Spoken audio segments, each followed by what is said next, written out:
Oh, so much time. You tell me when we are online. Yes, we're live. We are on? Yes. Are we? Give me a moment to just share the link.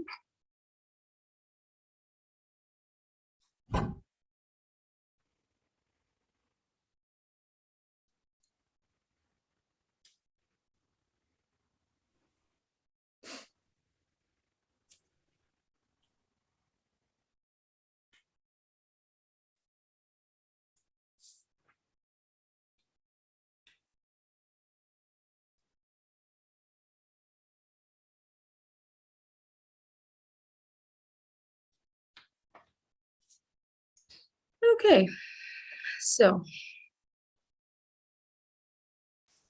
let me also see the chat.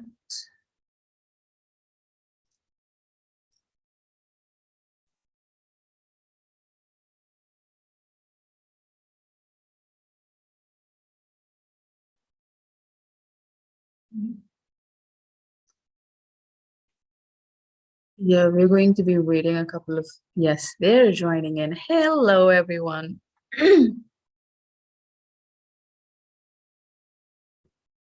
Hey, blissful life.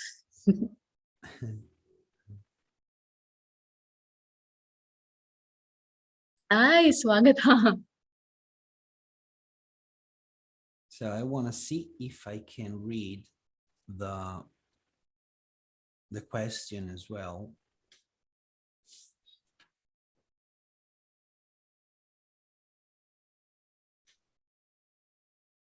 Okay. So I just wanted to tell everyone that we're talking about this topic, religion and spirituality today. And you know Caruso already is this awesome, the most amazing hypnotherapist I know, who's got a library in his head. Wait a minute, because last time you introduced me, now I introduce you. Okay. Ashrita Goel, if you don't know her, I mean, is a Reiki master. I have lots of things to say. Reiki master, healer, hypnotist. She studied even with me to become hypnotist, and not with me as teacher, with me in class. So that where we met. And she's a dancer, she's a meditation instructor, she is artist, she does lots of paints, very, very beautiful arts, and she's very well read. She has the ability to transform very complex idea in easy and chewable concept that we can grasp on it. So I'm really proud to present you, but I know that I've forgotten something because you have lots of things in your pocket to give us. So yeah. Yeah, I think that's some of the nicest things anyone has said about me. So okay. So as we're starting, Caruso was just telling me as a set of amazing questions to structure the flow of the discussion, and I loved it. But I was wondering, can we start with defining religion, culture, and spirituality as I see it? Or maybe we can go me and you, and, so that it's not a long monologue. Yeah. Shall I start? Do you want to start? I did research just to understand what the dictionary says about religion, spirituality, and culture. And if you want, I can give you my perspective, because, we tend to believe we speak in English, but religion, spirituality, and culture are Latin words. They come from Latin. So that's why I did the research in Italian, which is closer to Latin, and then I translated in English. So if you want, I can tell you what I discovered the dictionary says, and we can talk about it if you are. Yeah. Yeah. Okay. So religion, it comes from Latin, and it's about bond. Religione, rilegare. Legare, it's bond, tied together. Oh, Yeah. And it's about those values, about also the obliged, something that you do for the sacred. So the translation would be this: complex of beliefs, feelings, and ritual. So something that you do that binds an individual or human groups with what it holds sacred, not oh. secret, but sacred. Yeah. Mm-hmm, mm-hmm, Okay. And particularly with divinity. mm-hmm.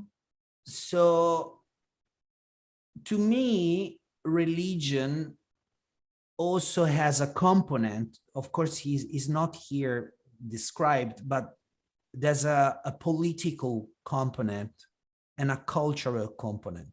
So we're going to discuss that. Yeah. I go over and I tell you something about culture, because still culture is Latin and is the set of intellectual connection that a person has acquired through study and experiences, reworking them. Moreover, with a personal and profound rethinking, so as to convert the notion from erudition into a consistent element of his moral personality. This is a literal translation from Italian, okay? So I don't use normally those words. And it's about also personal morality, spirituality, and Mm-hmm. aesthetic taste. And in short, it's awareness of itself and about the world. So about the relationship. Here, there's a word, awareness. I was kind of surprised when I when I read this Mm-hmm. word into the word culture. You're talking about awareness, and yeah, it's kind of shocking in the first time, but it could be because I mean, we have been bombarded by knowledge, by notion of who we are. And then you start to have an awareness of yourself through those experiences from your family, from your cities, from your countries. So it could be in a certain way. And spirituality, so I finish and you can go on. Mm-hmm. Spirituality is the set of elements that characterize ways of living and experiences spiritual realities. So now we're talking about the spiritual realities that lots of people says if it's spiritual is not real. Yeah. In the definition itself, we say spiritual reality, both with regard to form of religion, life, and to philosophical, literary, and artistic movement. So arts, philosophy and religion are bound together in the concept of spirituality. I tend to not agree on that, but we are I think I discussing will on be that. able to bind it together, but yeah, that is pretty amazing. Mm-hmm. Yeah. So let's talk about religion. What do you think after what I read? Well, for me, religion is basically a set of belief systems. By and large, I think religion, no matter what religion you see across the world, is just a set of belief systems. Organized religion is about getting others to align with your belief system through debate, force, coercion, and more often than not, unfortunately, because this is how the world is, more often than not, organized religion involves a group of people in power not a group of people that are self-realized, seeking genuine upliftment of humanity, but a group of people in power looking for a set of belief systems that make it more convenient for them to control the masses. But of course, that's debatable depending on which side of the fence you're on, right? But in short, my eyes, religion is about limiting a person with belief systems, and spirituality is the process of releasing all beliefs so that the mind is able to rest in the relative and eventually the eternal truth. People forget that it's also about the relative truth, but spirituality for me is this journey towards living in greater and greater relative truths and getting towards the eternal truth. And probably, I mean, it's not linear, so it's not like it's a journey, you have one relative truth and 15 relative truths and then 25 and then 2500. You can go back and forth between eternal and relative truths, but basically that's the journey, removing the lies, weeding them out, and not settling in to a belief system. You cannot form any belief system, is what you eventually realize. The deeper you go, the more you realize there is no truth, that it does not last. Everything is constantly changing. So you can have the so-called religious people who are spiritual in nature, and then you can have a far more dangerous group, the spiritual people who are trying to shove crystals and Reiki and mindfulness down people's throats and totally being religious about their belief systems of what spirituality is like, and culture is more complicated. Culture for me is, I think, a part of your past. So just like the past would be, a part of it is important because it's who you are. Like, when people move countries and stuff, they're completely divorced from their cultures. They try to take it with them, but then it just looks really messed up. It's so blah. But because it's culture is who you are, but then a large part of culture is also who you're not.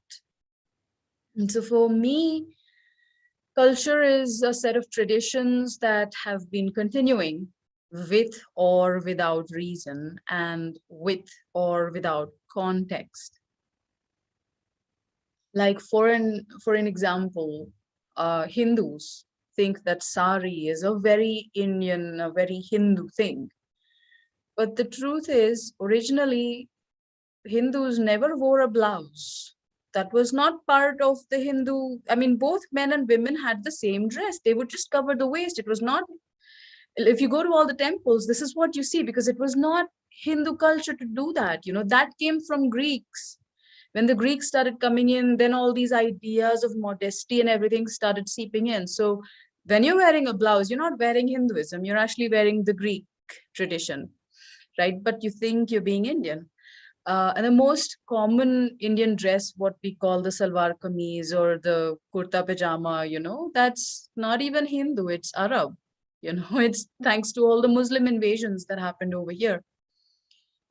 And I think the biggest, one of the biggest pain points for me as well, but one of the biggest movements nowadays with all the Hindu men telling women what they should be wearing, that was never even remotely Hindu. That's actually from all the other cultures that invaded India, telling women what to wear. In Hindu culture, this is not Hindu.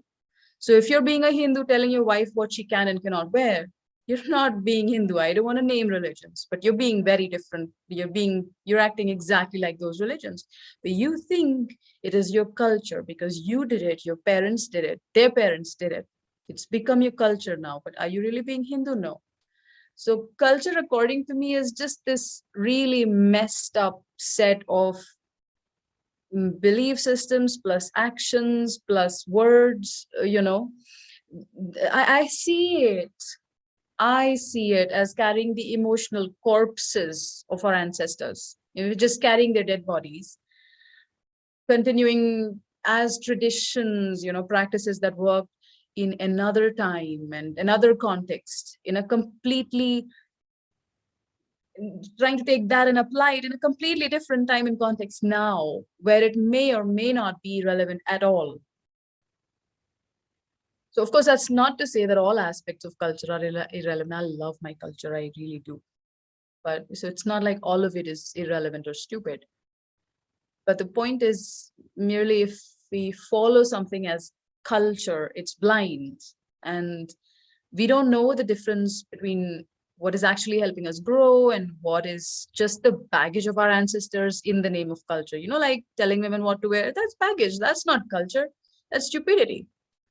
So it's tricky because if you want to really be cultured, you have to develop this deep discernment between what to embrace and what to drop, you know. And there can be, of course, differences of opinions on that, because that is very personal. Yep. Yeah, talking about personal, there are lots of studies about individuality, and we tend to believe that your identity, it's given from your culture, from your population, from your Yeah. city. Amazing. Yeah. So we tend to believe that that kind of identity is real in relationship with what you are finding outside. The way people think, the way the people act. So let's step back. Let's take a step back talking about religion, because I believe there's a strong link between religion and culture nowadays. Maybe it was not that before, but nowadays there's a strong connection. So to me, religion, yes, it's true, it's about power nowadays, I mean, and because you see the structure of you do what I say that you should do, and you see the political part of the religion, which for me it shouldn't be involved in religion. I mean, you want to deal with something that is sacred, and that's it. Do that. No money involved, no political involved, no movement. You accept everybody, which is not the true in lots of religion.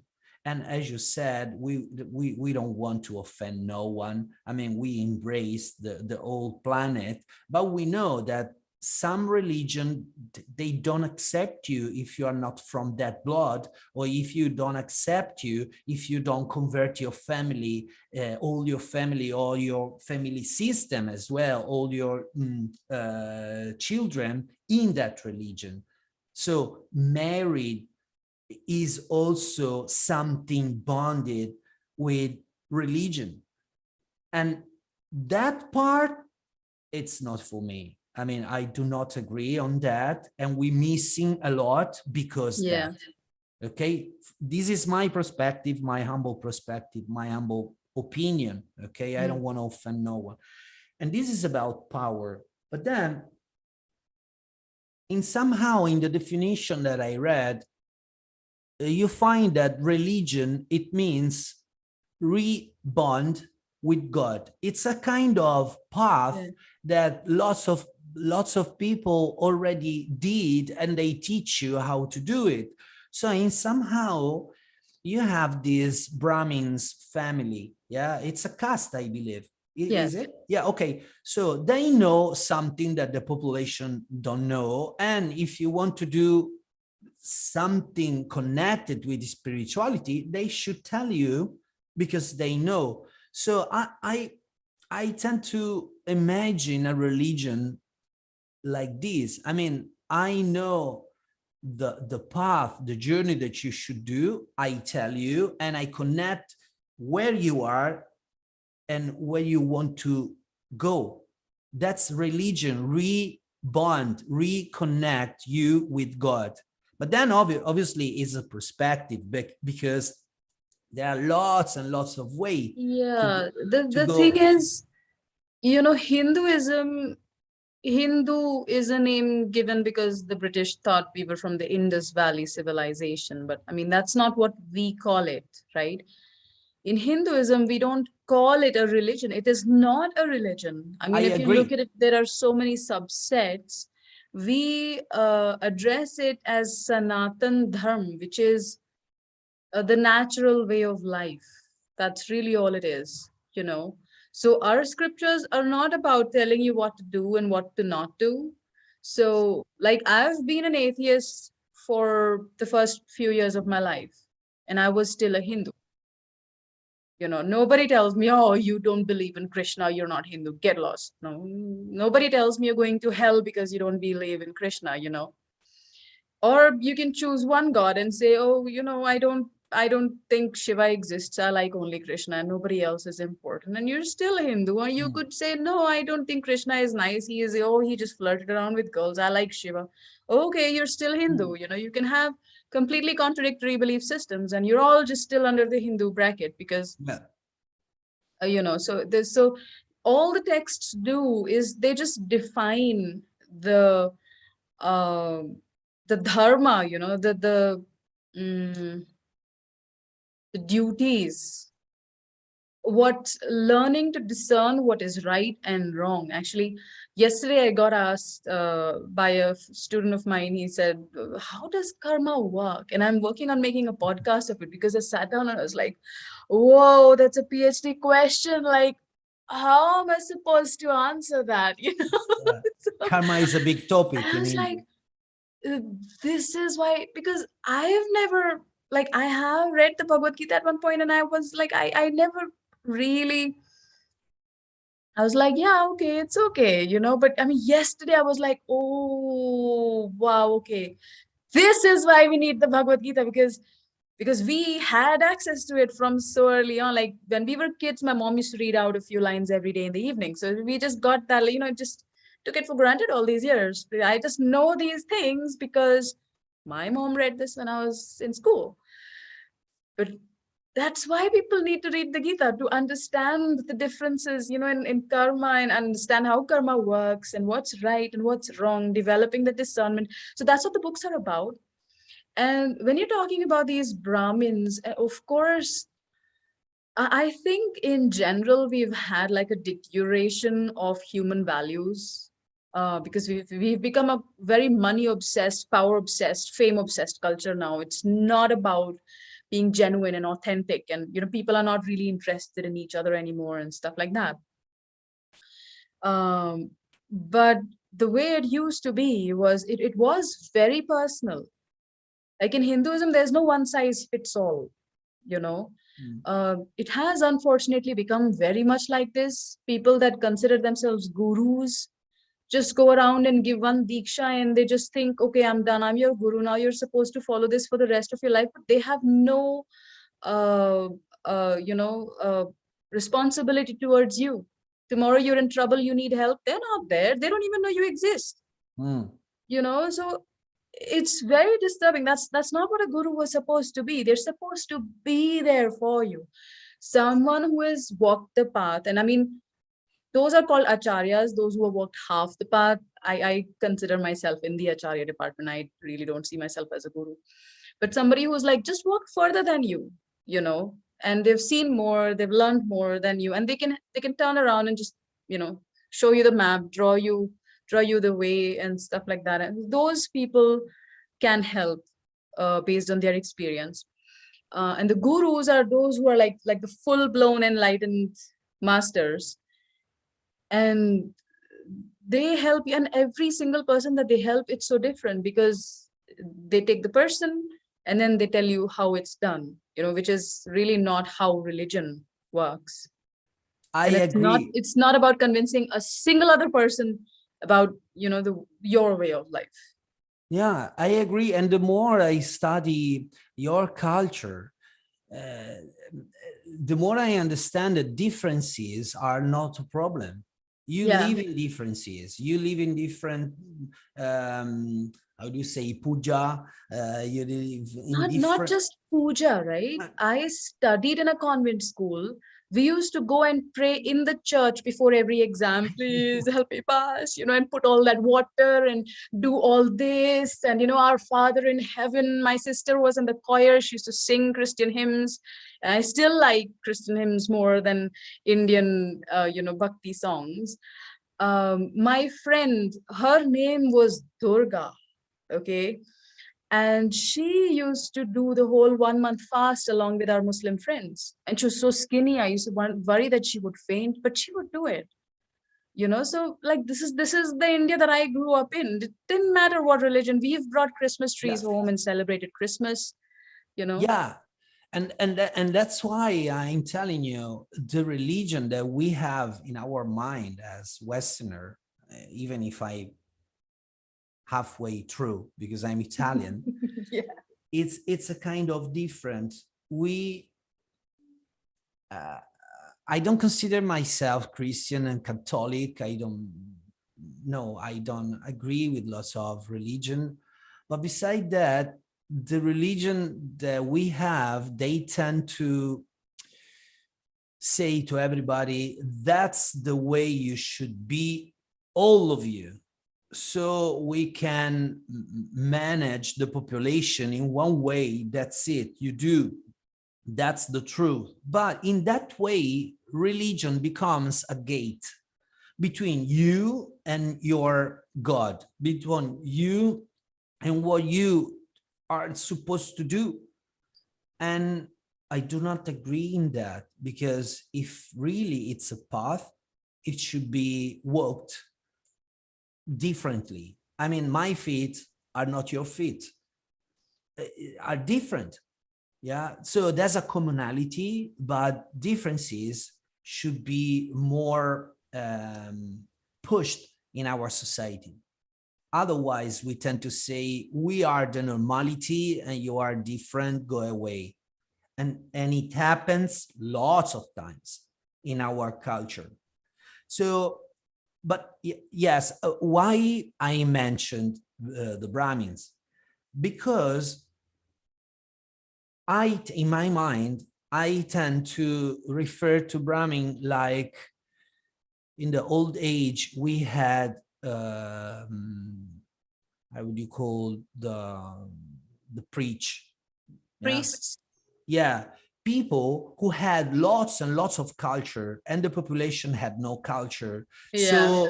So we used to go to them to know something, and they used to give you advice in lots of subjects, even eating, even doing something, or cultivate the ground.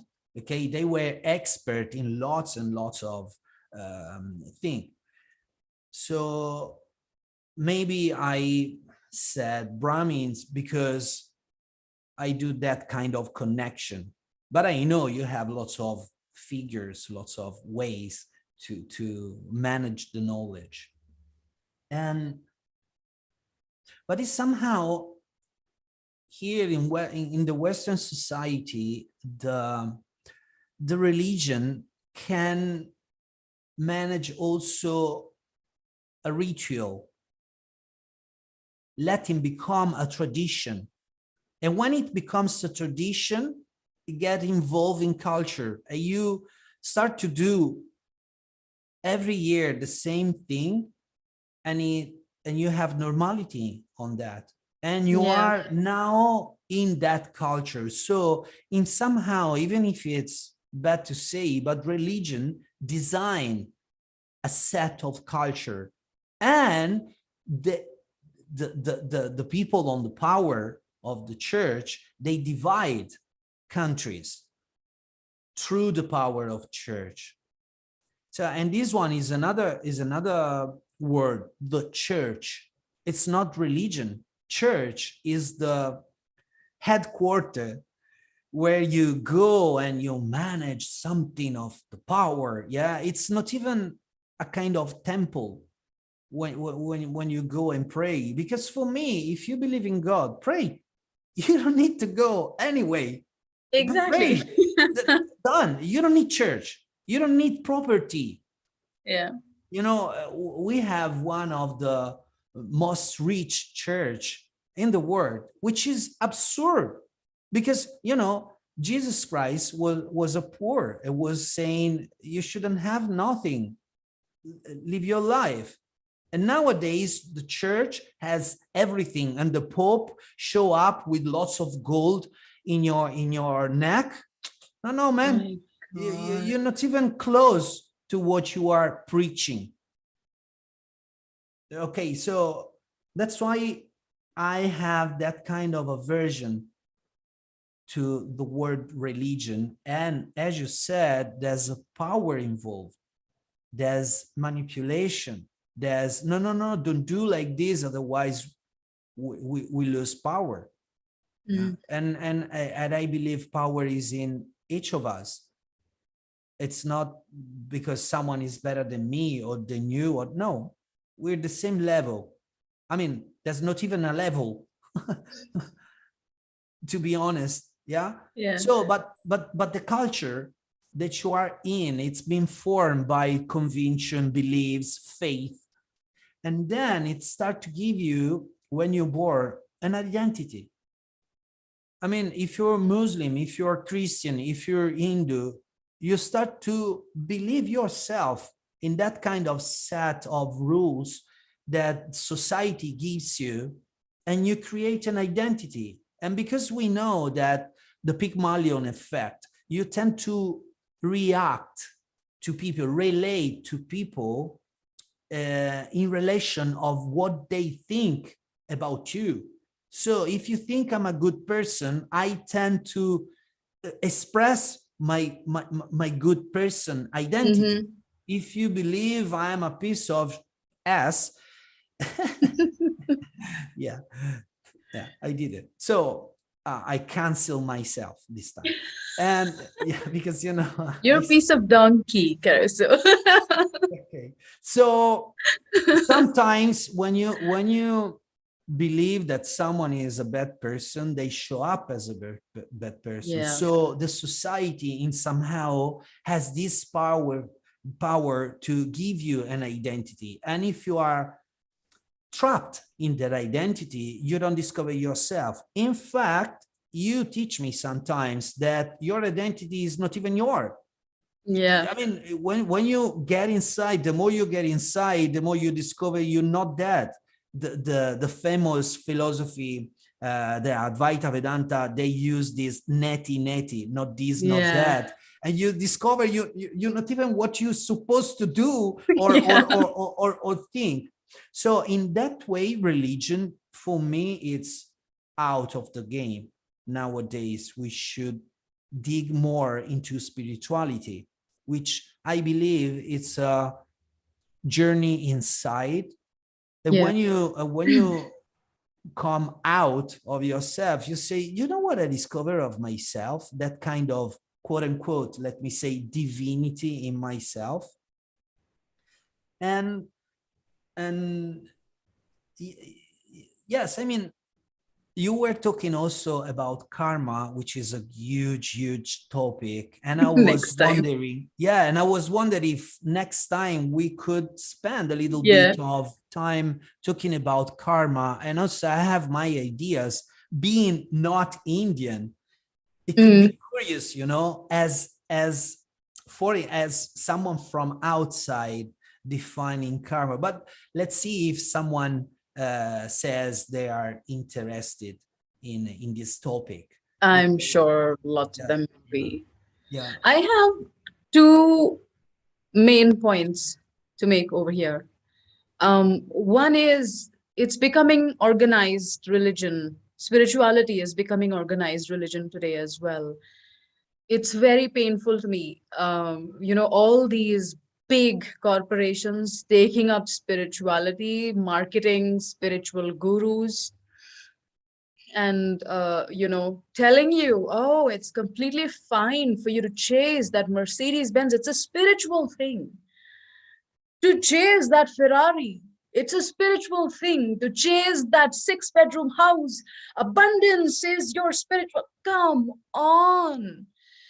It is a totally different thing to get rid of your money blocks. Like, initially I was completely against all of this nonsense abundance preachings. But then when I started talking to friends, I started to realize they were having very severe money blocks. And I have been helping some of them get rid of them, and so it is one thing to get rid of your money blocks, to get rid of your blocks in relationships, to get rid of your ancestral blocks. So basically you're getting rid of your conditioning. Right, that's it. I mean, that will unshackle you from your culture, that will unshackle you from your crappy belief systems, all of these things.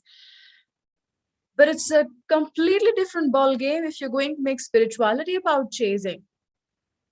Buy more crystals. It's not consumerism if it's crystals. It's only consumerism if it's shoes. Really? You need to get your head checked, you know? So, I mean, it's so messed up now. I mean, I think it's just, people are just people. So even though Hinduism is not a religion, you'll find lots of pockets over here where people are like, that is how things are supposed to be done, and this is how you live. And so people are people. People tend to have religious natures where religion in that, if I was to redefine it, I would say religion is that which reinforces the ego. Don't be holy, my teacher says.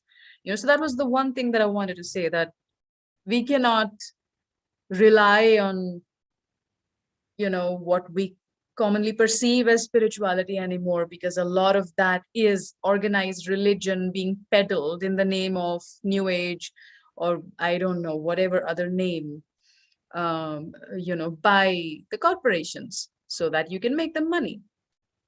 The second thing, I want to include science in this discussion as well, because you can be a blind believer in science. I meet a lot of these.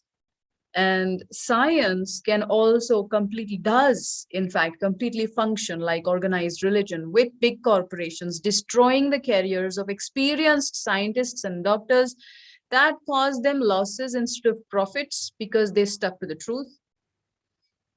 And then, of course, like in every field, you have the pure spiritual approach to science, where a scientist genuinely pursues the truth and refuses to sell his or her soul to the corporations, even if that means they lose their funding, and because the results didn't match the expectations of the corporation funding the study. But people are people. If they're functioning from belief systems, they're blind regardless of what book these beliefs align with.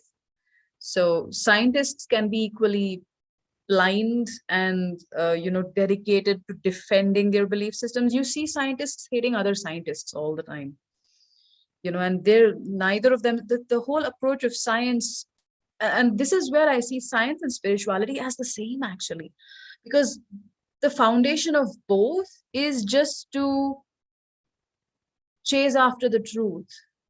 I mean, if you really look at the soul of science, it is, we want to find out the truth.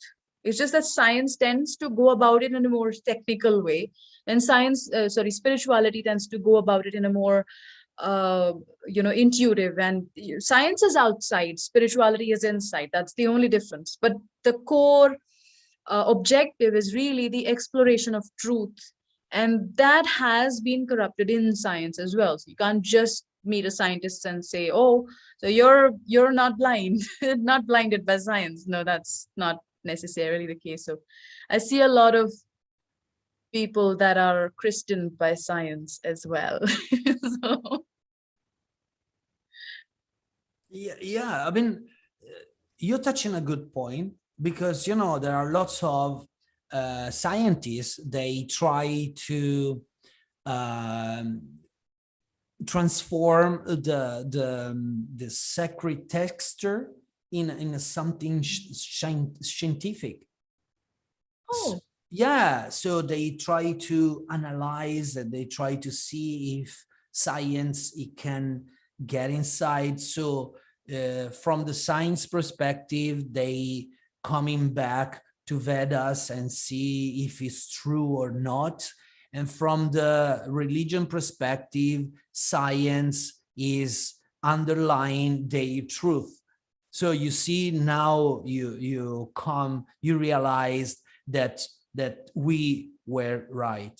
And talking about truth, yes, I understand that science and also religion, they dig in what is true, but you can have different approach inside. I mean, if you change the mindset, you change the outcome. So you can search for your truth, because then you are free. Searching the truth to become free, to become the freedom itself. But if you looking for truth because then you are right, and you are more right than another one, and you can show up that you are better, even if it's golden, you are in a cage. And that's why I don't believe in that. I don't know if in English it makes sense, but we say that science is a new religion. Yeah. In Italian makes sense. I don't know if it No, that's exactly what I just said. Science is the new religion. People are equally blind because people are people, You can put them anywhere in the world. You can put them in any religion, and ultimately they're still, if they're blind, they're just going to be blind. They take whatever and just go about it in a blind way, or depending on their nature, no matter which religion they're in. I mean, you can't say that there haven't been some incredibly divine Christians and some incredibly divine Muslims or some incredibly divine Jews, and definitely we have like tons and tons and tons of them in the Hindus. You can't say that there's a single religion where we haven't had some, incredibly divine human beings, because the basic nature still remains the same. If somebody is, dedicated and, forcefully, sincerely pursuing the truth inside, any religion can get you there. Some religions make it easier, some religions make it harder. I was thinking about the word to become the best religion, the word that you do to become the best science. Okay. But I mean, when you say holy war, I mean, you're fighting because your religion, I mean, you go against a moral law, the basic of the religion itself, the love of each other, of everybody. So, and the same is in the science field. I mean, you say we are the best, now we know this and that. So why is that in 50 years we complicate more and more? The environment is destroyed. The quantity of pollution, it's out of the range. We're talking about science. Why don't you apply science in a good way? Instead of saying I'm right, then what? Are you doing something good or not? I mean, so the commonality here is the power. The power, someone that wants to have power over someone else. Yeah. But to me, power needs to someone that don't have power. So I don't need power because I feel the power myself. I'm centered. If you really have power, you empower others because you can give only what you have. Whereas powerless people need to steal power from other people, from the weaker ones. Yeah.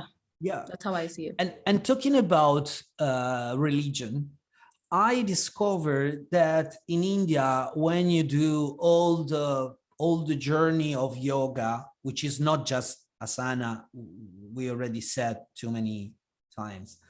I mean, when you reach the illumination, then lots and lots of people, I don't know if there are lots, but lots of them, they shut up for long years.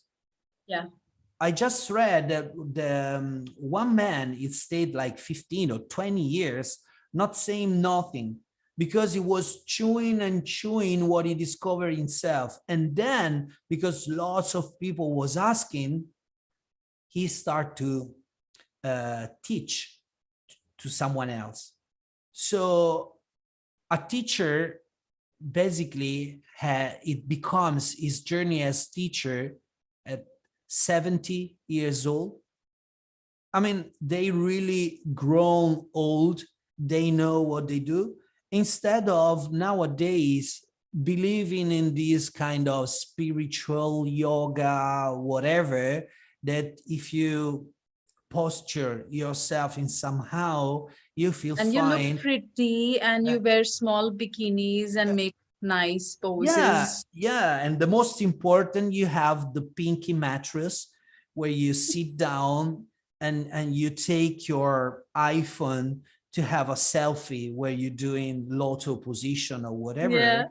And you see, it's everything, it's becoming something about having an identity better than yours, having a powers more than you. And so in that way, religion is losing its power itself, because it was Can you good can you having someone. imagine?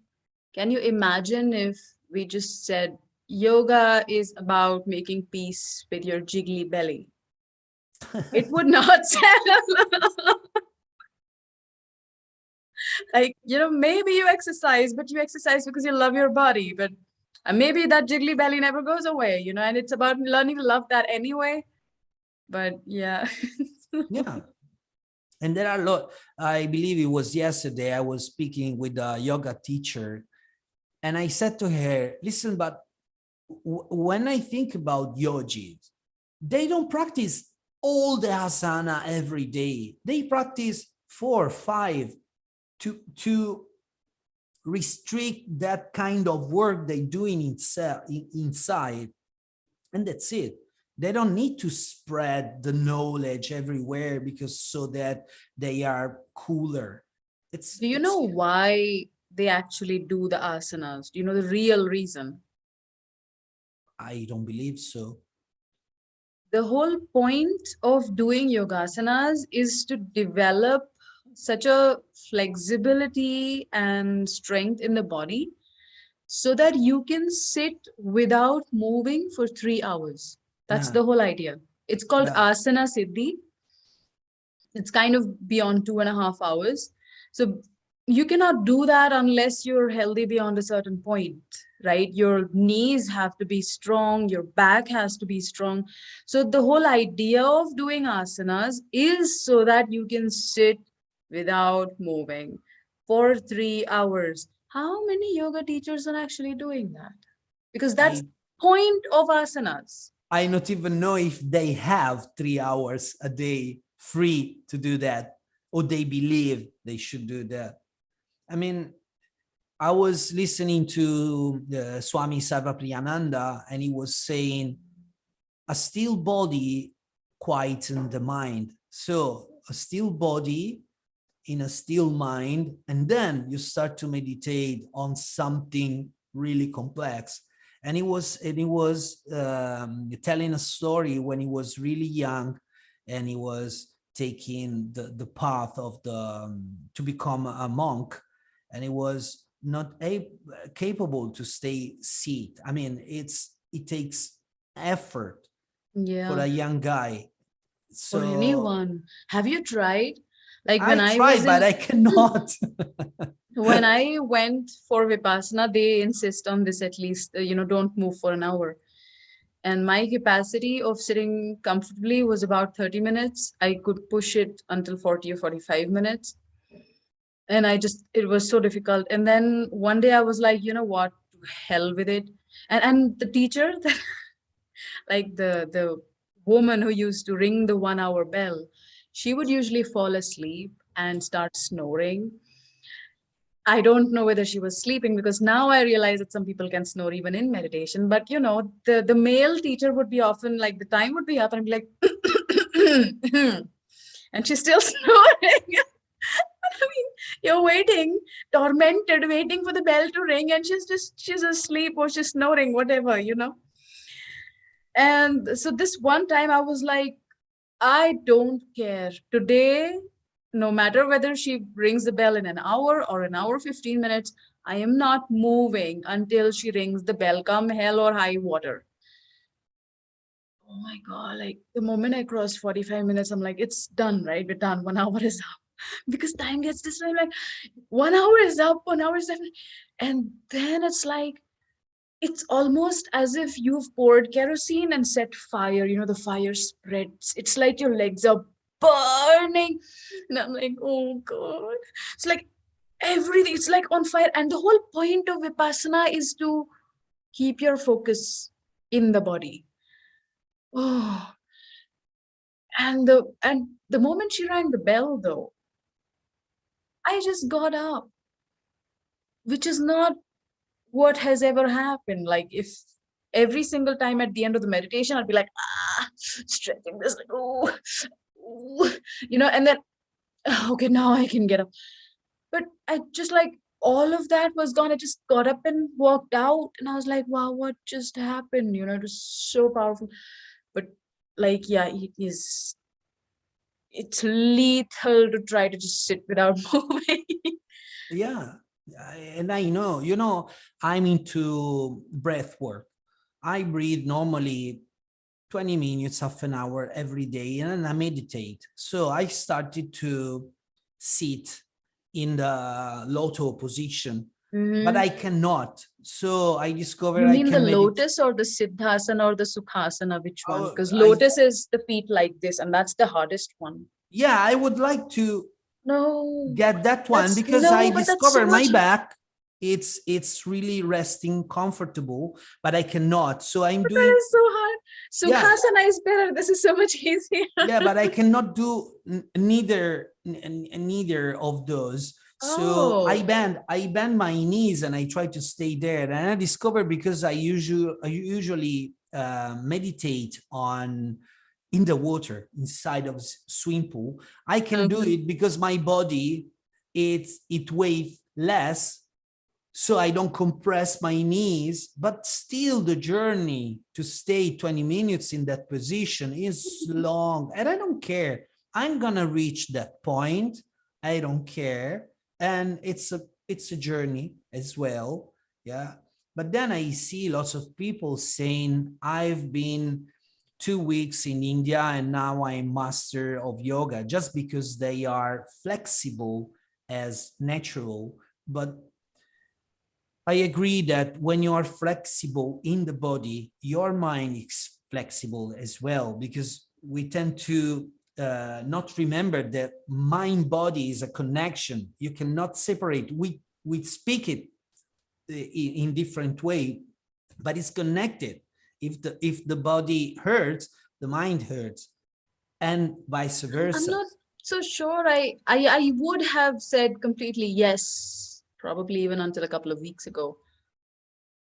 I'm really not sure about that anymore. I think there can be quite a dissonance. Like I have met some super flexible people who are like dead in the head. Yeah.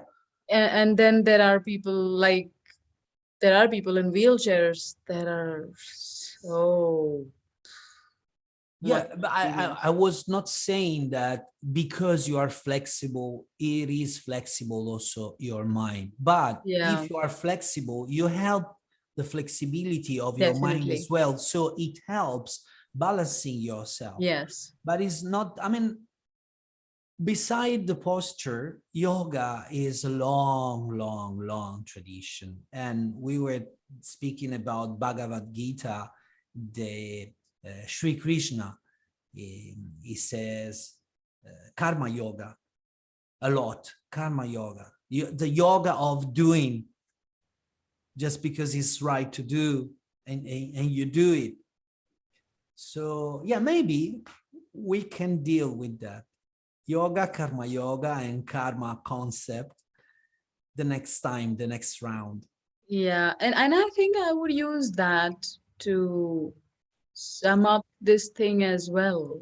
You know, I think when it comes to religion, culture, and spirituality, ultimately what matters is purely the intent. I mean, Mm. because ultimately spirituality is about how far are you going. Spirituality is not about how far are we going. It's about just me, right? Spirituality is individualistic. Yes, I agree.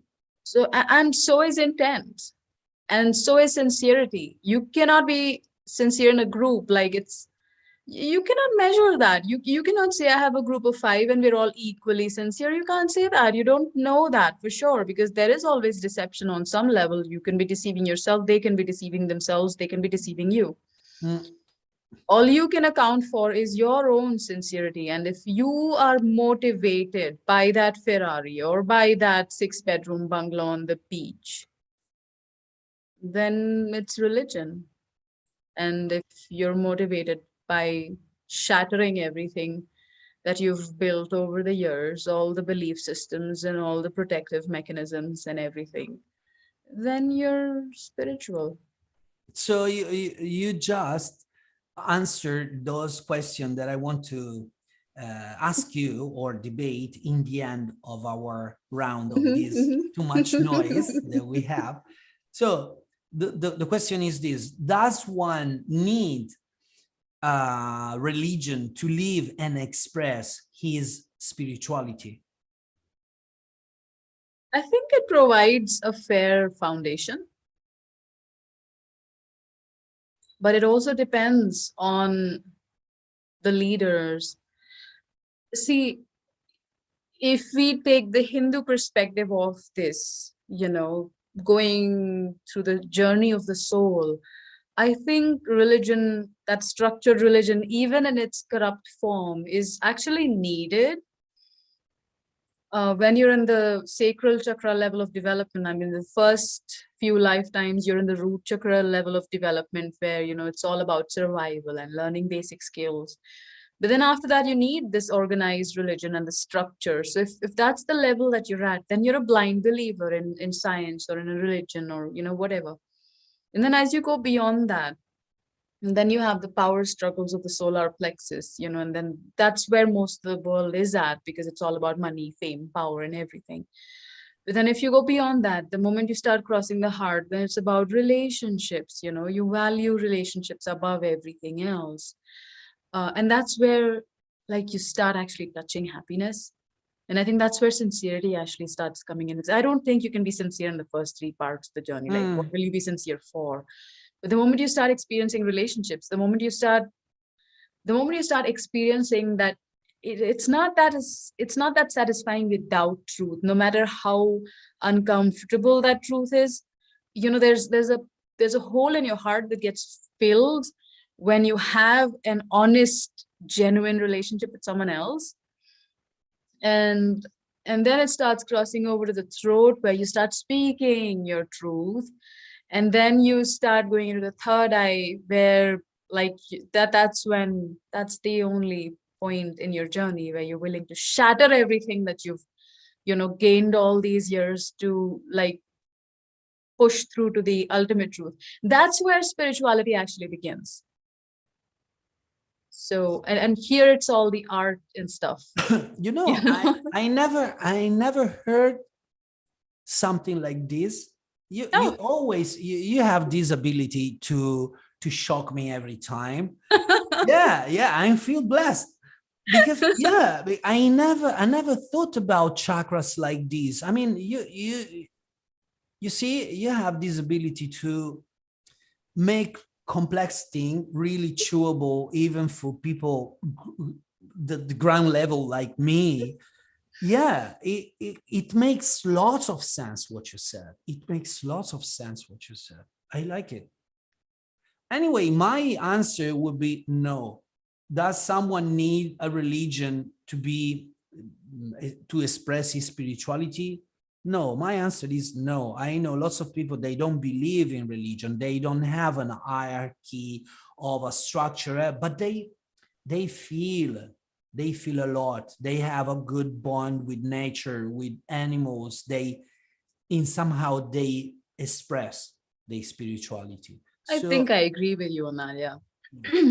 The second one is, does religion influence the population, imposing a set of convention that becomes their culture? Yeah, 100%.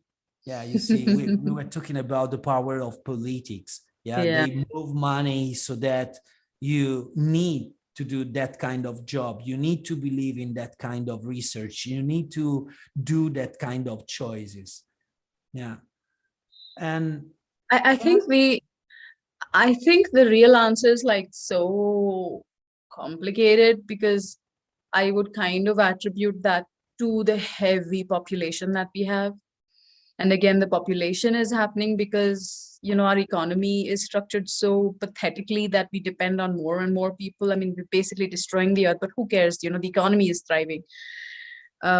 So because we've made money important, then the screwed up structures of economy are important, and then we have all this population explosion happening.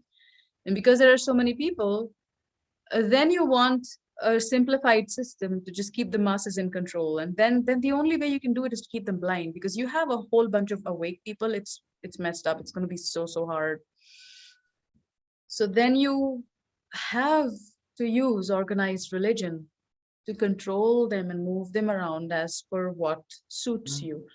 And the thing is, when you have populations that are that big, then there's so much competition for the resources. Existence is tiring, and the moment existence becomes tiring, then they don't want to think anymore. The moment they don't want to think anymore, they're the precise kind of disciple you need for organized religion.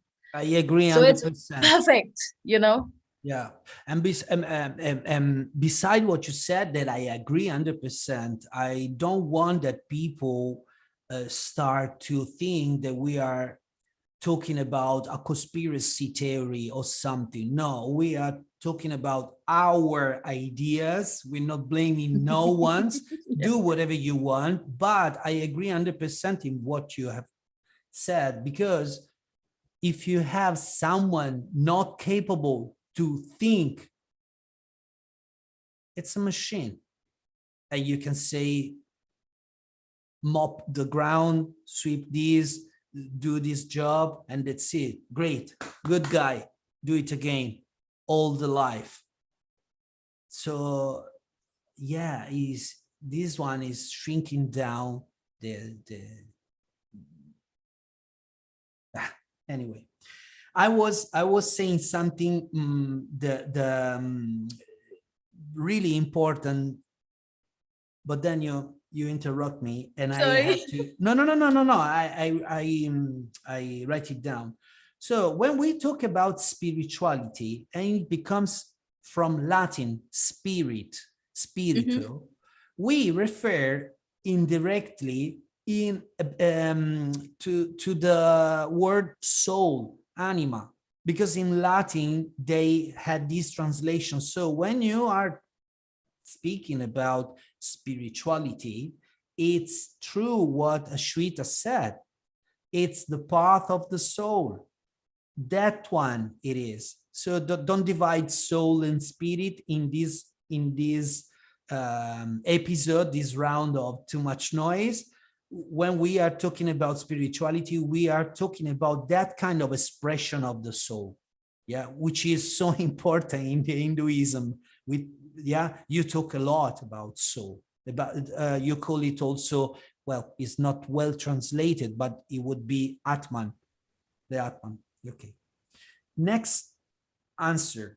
Can the important questions, who am I, where do I come from, what I'm supposed to do, can those questions be answered by just logic and rationality, or spirituality can enhance the meaning we give to our life?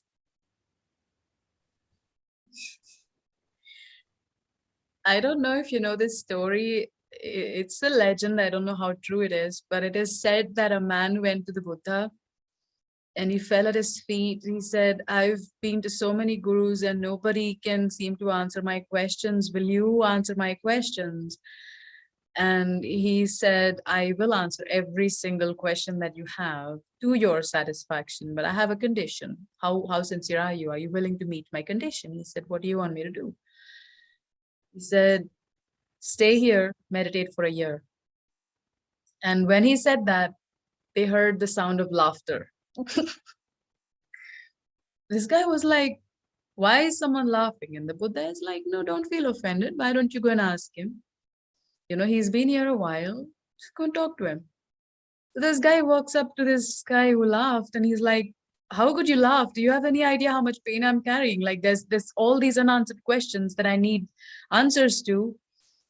And he's like, dude, I came here a year ago in the same way. He told me to meditate for a year. He's like, so did you get all your answers? I said, I have no questions left. Wow. So that's what people don't understand when they're on the mental path. It's not about finding answers. It's about having no questions left. I think what you realize more than anything else on the path is that there is no fixed truth. If there is no fixed truth, how can you ever get an answer? The truth is constantly changing. I believe it was Swami Vivekananda that he was saying the reality, when you are there, you have all the answer so that you don't have question. And then you come here and you have just question, but the answer are there. So I there's don't no think I relationship. would say that the answers are there. It's that the questioner disappears. Yeah. Because you have all the answer. No. It collapses, It's duality. Answers can only exist in the context of questions. Yeah.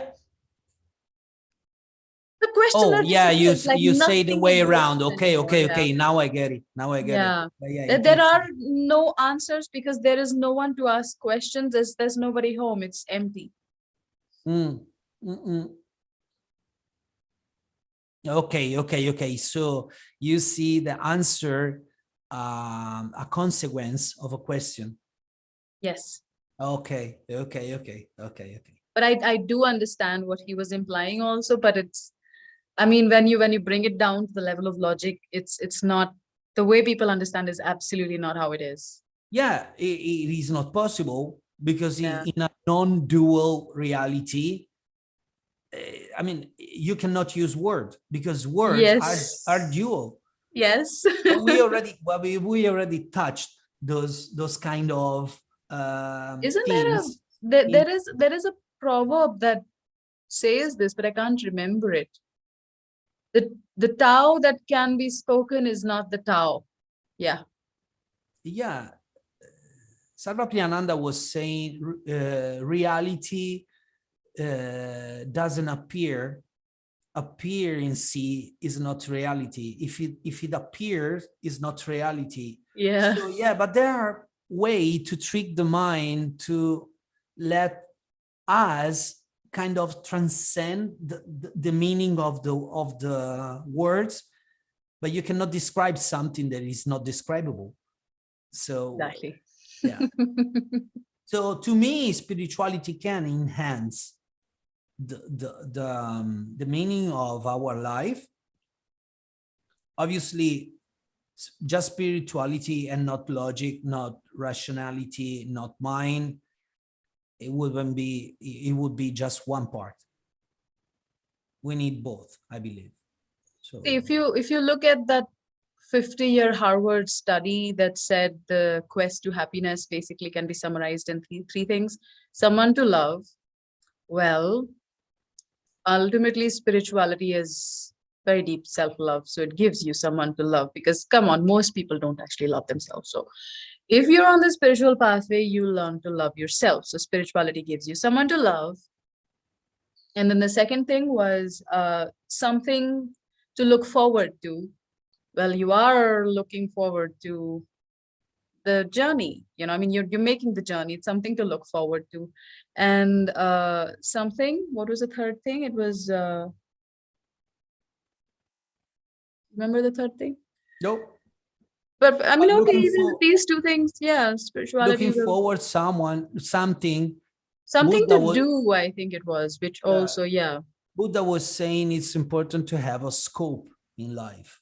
You need a scope because a goal, so that you can walk, move, Yeah. Also, you And I were mean, saying in the only general, it constant is a change in life. The yes. only constant, ah, Ultimately, the more present you are, the more rich every moment becomes, right? How can you not be happy? Like, it makes pain less painful and it makes joys more hmm, hmm. joyous.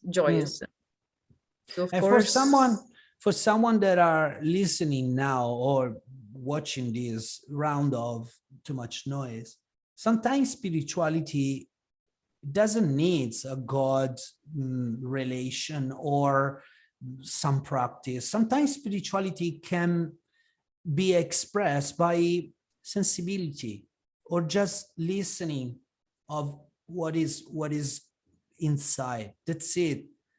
We some tend atheists as can be foreigner, very spiritual. as foreigner, as Westerner, we tend to complicate too much this word. And sometimes, you do a nice walk in the nature and you feel something. That one, it's already spirituality. It's a movement of soul inside of you. If you feel it, you're already there. I mean, yeah. What's the agenda, right? Are you doing it because it's the right thing to do, or are you doing it because you have an agenda? It's really as simple as that. Whether you Yeah. have a God or don't have a God or anything. And talking about God, you see, you always a step ahead of me. So good to talk to you. So the last question is, how does God and spirituality relate to each other? Hmm. I don't think, in a way, I don't think they do. And on the other hand, we can see spirituality as a journey, and there are various vehicles to take you on any journey. So I think God is just one of those vehicles. That's all. I mean, but you could walk from Bangalore to Delhi. You could take a train, you could take a plane, or you could take a bike. And I can't say that one is necessarily better than the other, Mhm. and or maybe you take a combination of this of those. Maybe I take a taxi from here to the airport and then I fly there and then I take a train from the airport to whatever place I want to go. So it's a combination of things. So if God is a concept that is helping you on your journey, then use it. And if it's not, then drop it. Yeah, we're talking about using God. Yeah. Mysterious. It is really mysterious, but I agree 100% because, I'm not a strong believer in God. I believe in the self, much more into I am the Atman. The Atman is Brahman. So when you are discovering yourself, you finding God in yourself. When you are searching for God, you find you or self. So that's what I tend to believe. And don't lie on me, please, people, on this. Yeah, because I believe it's a personal journey, and spirituality can relate, of course, to the concept of God. But if I see, hear this, if I could be God, I wouldn't care if you're spiritual or not. I wouldn't care of nothing. I wouldn't bother. Yeah, one You of wanna my drive a Ferrari or fish a food or fish a fish. Excuse me. How would you say? Take a go fishing. Yeah, go fishing. Thank you. But Hmm. to me, if I would be God, who cares? Yeah, one So of my you're teachers not doing actually used to. for God, you're doing because you are already Yeah. connected. And in Advaita Vedanta, they say this, in the Vedas, they see that thou art, tattvamasi. You are already there. So I tend to believe that, even if believe it's a strong word for me. I always move in myself. Yeah. Exactly. I believe we are in the end. You want to summarize saying something? This round, it's been very good to me. Thank you so Yeah, much. I've enjoyed it a lot as well.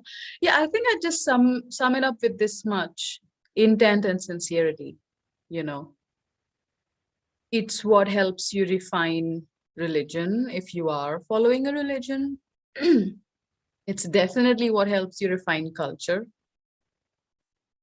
And it's the foundation of any spiritual development. Without sincerity, without without the right, without the intention of doing what's right, I don't think you're going to make any real progress. There can be a lot of illusion of progress. Yes, there can be a lot. I see a lot of people having very powerful, illusions of growth and progress, but really they're just going in circles. You were kind of quoting Maharaji. I'm reading Maharaji, but Maharaj, yeah, which one? I forgot, you told me last time. yeah. It's not Maharaj is just king. Some who? No, is a very good. Let me see if I find it again. I will. I know I will because I have it here. Nisargadatta Maharaj. Yes. Yeah, yes. Maharaj. Yeah. Okay, you were kind of quoting him because he Wow. was saying, in the end, you are lying on sincerity. Wow. The amount of sincerity that you have within yourself, it presents the word, it presents your path. So, as always, you are a step ahead, always. I can see lots of people say they enjoy the discussion, and I can see that there's no question. So we did a good job, and I believe someday we're gonna do also round 3. Yes, on karma. They say, yeah, okay, you are that. So thank you so much, everybody. It's been a pleasure to be here. Thank you so much, Ashwita. Thank you. Done. Thank you, everyone.